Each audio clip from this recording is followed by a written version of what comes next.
4 ኪሎ ተገኝቻለሁ ማለት ነው። የምታዩት የሬማ ሆፕ አፓርትመንት ሳይት ነው። አዲሱ የ4 ኪሎ ሳይታችን ወይም ደግሞ የቀበና የሪቨር ሳይድ ሳይታችን ማለት ነው። አሁን እንደምታውቁት ቀበና ሪቨር ሳይድ ሙሉ በሙሉ ተገንብቶ እስከ 5 ቢሊዮን ብር ተበጅቶበት እየተገነባ ነበር። አሁን ላይ ተገንብቶ ለአገልግሎት ክፍት ሆኗል። ከሱ ሳይት ፊት ለፊት ደግሞ ታዲያ ከዚህ ወንዝ ዳርቻ ፊት ለፊት ሬማ ሆፕ ሆቴል አፓርትመንቶች ባለ 1 መኝታ እስከ ባለ 4 መኝታ ድረስ በ4 ኪሎ ኮከበ ጽባህ ቤት ኢንዲያን ስኩል እና ሳንፎርድ ስኩል ባሉበት ሎኬሽን በሽያጭ ላይ።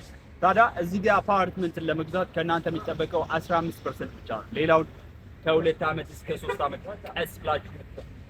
ይሄ አፓርትመንት በብዙ የመንገድ አማራጮች የተከበበ ነው።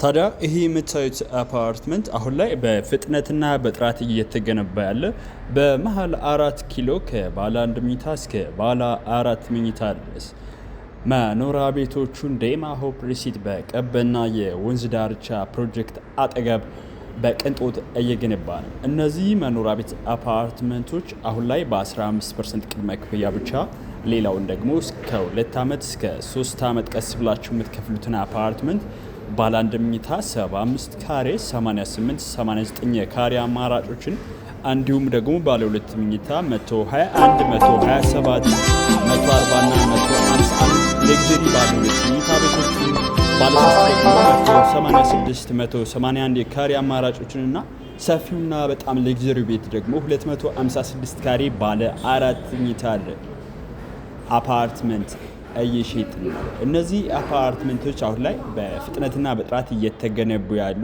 እጅግ በጣም መሀል ከተማና ብዙ የመንገድ አማራጮች፣ ብዙ ትምህርት ቤቶችና ኢንተርናሽናል ተቋማት፣ በብዙ ኤምባሲዎች የተከበበ አፓርትመንት ነው ሬማ ሆፕ ስቴት በ4 ኪሎ እያስገነባ ያለው። እናንተ 4 ኪሎ ላይ አፓርትመንት ብትገዙ በዋነኝነት ቪዋችሁ አዲሱ ቤተ መንግስት ወይም ደግሞ ጫቃ ፕሮጀክት ኒው ፓላስ፣ ሌላ ደግሞ የቀበና የወንዝ ዳርቻ ፕሮጀክት ማለት ነው። 4 ኪሎ የወደፊት እጣ ፈንታው ትልቁ ቦሌ መሆኑ አይቀርም። ለምን ብትሉኝ የአዲሱ ቤተ መንግስት ትልቅ ፕሮጀክት ነው። አሁን ላይ ትልቅ በጀት ተበጅቶለት በመንግስት እየተገነባ ያለ እጅግ በጣም ትልቅ ተቋም ዱሪንግ ዛት ታይም ትልቅ የኢኮኖሚ እንቅስቃሴ ይኖራል ማለት ነው። ኢንቨስትመንቱም ልክ እንደዚህ አፓርትመንት ወይም የአፓርትመንት ቢኖራችሁ እዛ አካባቢ እጅግ በጣም ለመኖርም መሀል ከተማ ለኢንቨስትመንትም ደግሞ ተመራጭ ነው። እነ እንግሊዝ ኤምባሲ፣ እነ ቤልጅየም ኤምባሲ፣ እነ ጣሊያን ኤምባሲ፣ እነ ኬንያ ኤምባሲ እና ሌሎችም ኤምባሲዎች እነ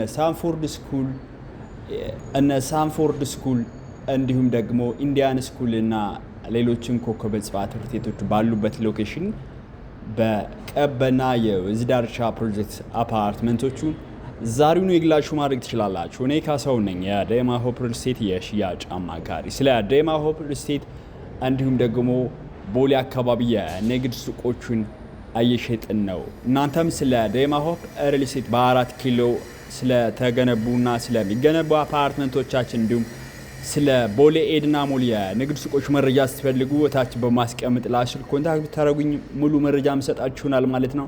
ዛሬ ስለ 4 ኪሎ ሳይታችን እና ስለ ቦሌ ኤድና ሞል የንግድ ሱቆች መረጃ ሰጣችሁ። በሌላ ቪዲዮ እስክንገናኝ ሰላም ቆዩ።